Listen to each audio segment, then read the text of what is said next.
уважаемым господином Рахмоном состоялся очень обстоятельный обмен мнениями, касающимися терроругроз в регионе, противодействия террористическим угрозам.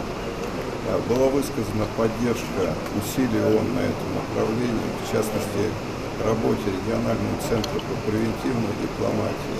Это очень важно, потому что Таджикистан, очень активный член Организации Объединенных Наций, поддерживает начинание организации по многим вопросам, по водной тематике, по экономической тематике, и очень сильный игрок по контртеррористической проблематике.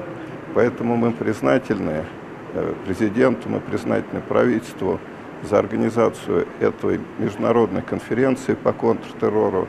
Эту конференцию мы рассматриваем как очень важный этап на пути подготовки международной конференции в Нью-Йорке, которая состоится в конце июня этого года. Так что спасибо огромное правительству Таджикистана, спасибо президенту за организацию этого важного мероприятия. Спасибо.